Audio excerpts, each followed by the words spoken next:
Hello বন্ধুরা, good morning. আজকে তোমাদেরকে বিট কাতলা করে দেখাবো। দেখো, আমি এখানে 3 পিস কাতলা মাছ ধুয়ে প্লেটে নিয়ে নিয়েছি। এখানে নুন হলুদ দিয়ে মাছটা মাখিয়ে নেব। বিট কাতলাটার জন্য কড়াইতে তেলও গরম করতে দিয়ে দিয়েছি। আর বিট কাতলার জন্য বিট একটা বড় দেখে নিয়েছি, হাফ গাজর আর একটা ছোট দেখে আলু কেটে নিয়েছি।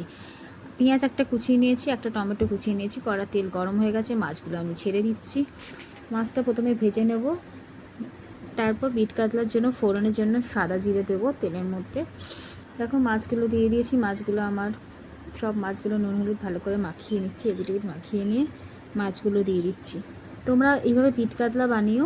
অনেক বাচ্চারা তো ভেজিটেবলস খেতে চায় না, বিট খেতে চায় না, গাজর খেতে চায় না, তো ওদেরকে এইভাবে বানিয়ে দেবে। ওরা খেতেও টেস্টি হবে, খেতেও স্বাদও ভালো লাগবে। আর অল্প তেলে, অল্প মশলায়, অল্প উপকরণে এই বিট কাতলাটা খুব টেস্টি হয়। তো আমি একবার বাড়িতে বানিয়েছিলাম, তো ভাবলাম এইটা তোমাদের সাথে শেয়ার করি। তোমাদের যদি বিট কাতলা রেসিপিটা ভালো লাগে তাহলে অবশ্যই লাইক, সাবস্ক্রাইব, কমেন্ট করো, শেয়ার করো প্রচুর পরিমাণ। তেল দেখো, মাছগুলো আমার ভাজা হয়েই গেছে। কড়ার মধ্যে আমি গোটা জিরে ফোড়ন দিয়ে দিয়েছি, দিয়ে পেঁয়াজ টমেটোটা একেবারেই দিয়ে দিয়েছি। দিয়ে একটু নাড়াচাড়া করে বিট গাজর আলুটা দিয়ে দিচ্ছি। দিয়ে এবার একটু নাড়াচাড়া করে নেব। করে নিয়ে তারপর এতে নুন দেবো। দেখো, অল্প তেলে, দেখেছো? তেল কিন্তু একদম অল্প দিয়েছি। এটা বাচ্চা বড় বয়স্ক সবাই খেতে পারবে।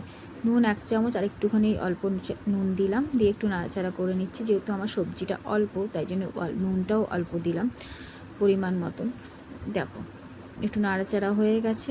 এবার আমি এতে একটু ঢাকা দিয়ে দেবো একটু আধ ভাজা করার জন্য। আধ ভাজা হয়েও গেছে। দেখো, তেলও ছেড়ে গেছে সাইড দিয়ে। দেখো, মাঝখান থেকে তেল দেখা যাচ্ছে। এবার মশলাটা বাটির মধ্যে গুলে নিয়েছি, গুলে নিয়ে এটা দিয়ে দিচ্ছি।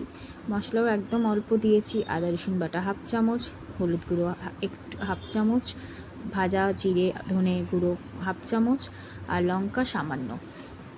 তোমরা যেরকম ঝাল খাবে সেই হিসেবে তোমরা লঙ্কাটা দেবে।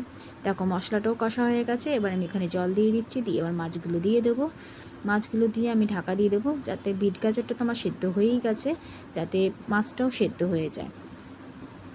এবার আমি মাছগুলো পরপর দিয়ে দিচ্ছি, দিয়ে আমি ঢাকা দিয়ে দেবো। দেখো, মাছগুলো আমার দেওয়া হয়ে গেছে। এবার আমি ঢাকা দিয়ে দিচ্ছি। দেখো, ঢাকাটা খুলে দিলাম। দেখো, মাছটাও ফুটে গেছে, ঝোলটাও ফুটে গেছে। দেখো, কালারটা কি সুন্দর হয়েছে। তাহলে খেতে কত টেস্টি হবে বলো বন্ধুগণ। দেখো, আমার যদি এই বিট কাতলাটা তোমাদের ভালো লাগে অবশ্যই লাইক করো, শেয়ার করো, কমেন্ট করো। Tata, by.